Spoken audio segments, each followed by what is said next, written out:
All right, guys, it is Thursday, April 22nd, 2021. I don't even know what day it is for the countdown on the 55 hardtop because I don't care anymore. I'm not going to make that car show, so I've kind of made a decision lately with a suggestion from my wife and from a few viewers as well. I have decided to take a break from working on the car, but I'm only going to take 7 days off, and that's just a decision I've made of days, and that's it. When the 7 days is up, on the 8th day, this car is getting back worked on. I do not know how much time I've put in on this car. I think it's been 4 months or it's been at least 3 months straight, 7-day weeks. I am tired, I'm burnt out, I'm aggravated with it, and the way I have always been, I have to work on something. Have to. That is my thing. I love working on cars, old cars. So when I get mad at one car, I like to work on another one. That is my way of escape. I like to work with my hands. So I'm going to take just 7 days off of the car. Now that I'm not going to make the show, it's not going to hurt to do that. So the next thing in line, there is quite a few car shows I want to make with the car, but they're not until a few months away. So I have plenty of time, but there is one. My wife's been helping on a Native American art show that's local. It's going to be, I think, a couple months away, like a little over a couple months, I think. But anyway, she wants me to have the car there on display at the front of the doors when you go into the building. So I thought that'd be kind of cool. My wife and I are Native American. We both have blue cards. I am a 32nd Delaware, and she is, I don't remember what she is, she's Cherokee. So we are very proud of our heritage. And anyway, so that's the next thing in line to get the car ready for. Basically, I'm just going to wipe it down, cover it with sheets and moving blankets, and that way it's out of sight and out of mind for 7 days. I have a lot of crap I got to do, man. I got a lot of stuff I've let go. One thing is the yard. Look how tall the grass is, and the grass out around my mailbox. The weeds. My weed eater is broken. It leaks gas out of the carburetor, so I bought a rebuild kit for that. I got it in the mail today, so I'm going to try to fix that. I need to spray for weeds. I need to spray for bugs. I need to trim cut the trees down in the back. I have some little bitty trees trying to grow out here in the creek, right along the edge, and the highline wires are right there, so I need to get those out of there. I got to trim my trees, and then, mow, weed eat. I need to cut down all this ornamental grass because the fresh is already starting to grow in there. I have a lot of stuff I need to do. Both vehicles, both daily drivers need the oil changed in them. I need to put spark plugs in my wife's car, and I need to put a rear brake hose on my pickup, and I kind of need to change the transmission fluid too. I don't know if I'm going to get that far with the truck, but anyway, so I got stuff that's been neglected that I need to do. So I'm going to do that, which it's only going to take a couple days to do that stuff. But I've kind of been thinking, I've been itching to mess with that four-door a little bit, just to at least tinker on it. So the main thing I want to do, and I may do it today, so I may do a video tonight, another video tonight. I'm thinking I'm going to pull the four-door out of the fenced area here, get it around here under the carport. I'm not pulling it in the garage. I'm just going to put it on the carport. We are supposed to get rain, by the way, for a couple days. So, yeah, that's why I said I may do another video tonight. It may start raining by the time I get done with this video. But I want to pull the car around here, and I want to pull everything out of it. I need to inventory everything in it because that car is chock full of parts. For several months, since I sold the engine and transmission out of that car, I've been stockpiling parts in it because I probably a little bit of a hoarder because my attic above us is full of car parts. Lots of G-body stuff, lots of Tri-5 stuff. My shed is full of parts, and I have 2 spare bedrooms here, and one of them is my hobby room, I like to call it. And there's a path to get in there to my computer, to my PC. And other than that, it's chock full of car parts. But there's quite a bit of parts in there for that four-door as well. So I kind of want to get everything out, go through everything and inventory everything and see what all that car needs. And I may sell off a few of the extra parts, I just don't know yet. I've never been that much of a seller of my parts. It's mainly been a hoarder of parts, but I have these 4 sections of the shelf that are for the 4-door. Lots of just miscellaneous crap on there that was in here. But I honestly think I probably have about 90% of the parts I need for that car, other than some of the new parts, you know, to make it nice again. There's some pretty expensive parts, in my opinion, that I gotta have, like a set of tires, which I don't need them right now. I'm not gonna work on the car right now. I just wanna mess with it for a few days. But I plan on buying a new set of tires. I'm gonna get a window felt kit, because that kit's like 200 bucks for a 4-door for the window felt stripping kit, because I can't put glass in it without a new felt kit. There's no felt in it. Like, whoever stripped the car apart threw all that shit away. But anyway, so I want to inventory all the parts out of the car, and the next thing in line that I would like to do is repair the front end sheet metal stuff. Not necessarily the brow yet, because I may have to buy that patch panel for that, and these are pretty high. I don't have any money right now to spend, so I just want to do stuff I can do here for free.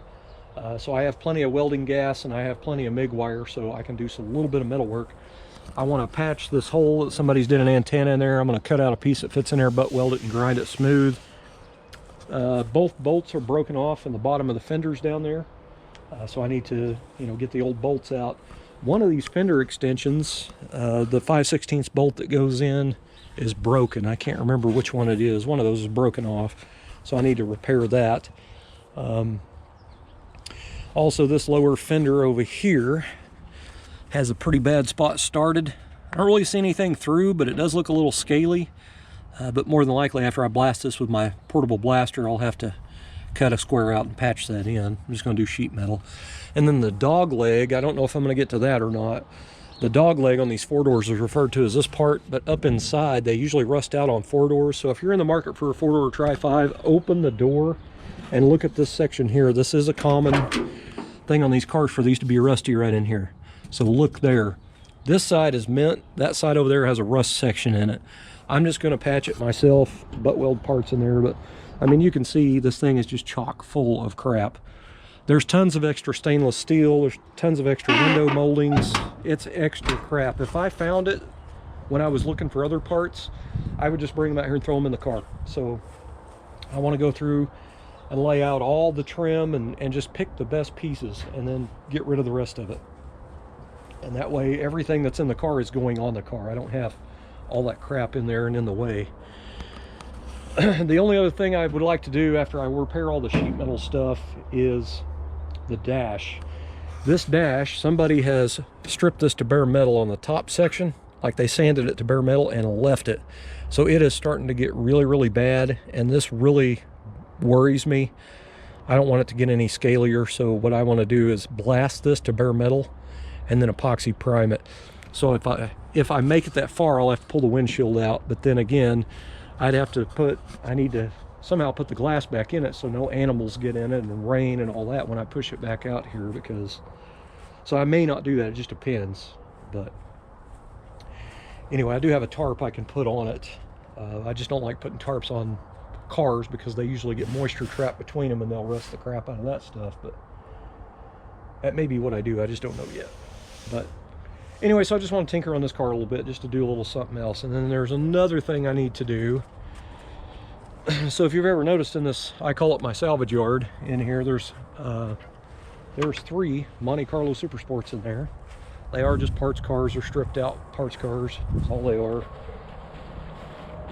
couple of them are crashed. One of them had a rebuilt title and they'd repaired it real shitty. Like, I was actually going to build it until I tore into it and found all the bad problems with it, bent frame and everything, so I got another body and started repairing it. But I ended up selling these Monte Carlos several years ago, and the guy never has taken them, so I want to have him come and get them. This is an 88 SST top Monte Carlo, and this car is wasted. It is totaled out. The rear floorboards are non-existent, and I don't mean just little holes. I mean you could literally stand up in there and your feet would be on the ground. There's nothing left back there from the rust. This car's, the frame rail's bent really bad up here. It's been hit all down the side. The quarter panel's caved in at the front. The T-roof is rotted away. It had nice trim on it that I used on the other car, but I mean, this thing is junk. So it is a parts car, but this is an 88,000 original mile car. This engine had never been messed with. It still had the smog tubes on it. It still had the pollution, or the smog pump and belt on it. And it wasn't frozen up. It was still spinning. So I ended up, the engine is mine. He gave it to me, but the car is not mine. So I want to get this engine out. This is going in the 4-door because it's a free engine. It's here. I don't have to pay for anything. I have a turbo 350 short tail transmission that's already here. It's going in it. That car's going to be an extreme budget build. And when I mean budget, I mean I'm not spending any money on it. Well, I realize I have to spend money on it, but one of my buddies in particular, I don't want to mention his name, he's all like, oh, you need to go to the pull apart salvage and get an LS engine and put in there. Oh yeah, that sounds awesome, doesn't it? Go spend however much an LS engine is at a salvage, and then they don't just drop right in a Tri-5 Chevy. Probably need to do a little research before you tell somebody that. There's lots of other parts you have to buy to put them in those, and I don't have the money to do it, so I'm going to use a free engine. Now this engine, I took the heads off of it about a year ago, and I've come out about every month and I'll spray PB Blaster and I run my fingers around the cylinder walls, but that's all PB Blaster pulled up in these. But there is zero ridge in this at all. There's nothing. Don't feel anything, but it's just a good engine. I had this car running and I actually drove it back here. I drove it around front, took parts off of it, then I drove it back around here, and then I moved it several times when I was mowing. And then once I took the heads off, it wasn't mobile anymore. But anyway, since I've taken the heads off a year ago, the deck surface here has gotten a little rusty and it's looking a little rough down inside. But I ended up pouring some this crap in there. Poured some of this down in there, so I'm going to see what that does. But I poured it down in the coolant passages on it, which when I poured it in there, it was actually up here at the top where it was about to come out, and now I don't even see anything in there. So I don't even know. Hell, this block may be frozen and broke for all I know. But I didn't let it run long enough before. I just drove it, started up and drove it around here, and then moved it every once in a while. It never got a thermostat open or anything, which I think if I remember right, the water pump bearings were out and you could move the fan up and down. So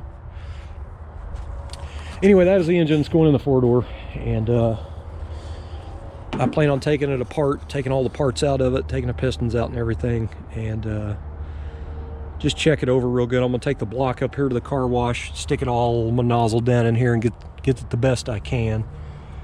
But anyway, hopefully it'll clean up pretty good. I'll roll lock the deck surface here real nice. But anyway, I'm just going to put it all back together with new rear main, new, all new gasket seals and everything, new head gaskets. I used the heads on another car I had, but I have another set of 305 58cc heads here that I acquired not too long ago. So they're not HO though. This car, this is an HO 305, which is the heads and cams, the only difference. So I don't have the heads anymore, but the heads I have are just off a truck.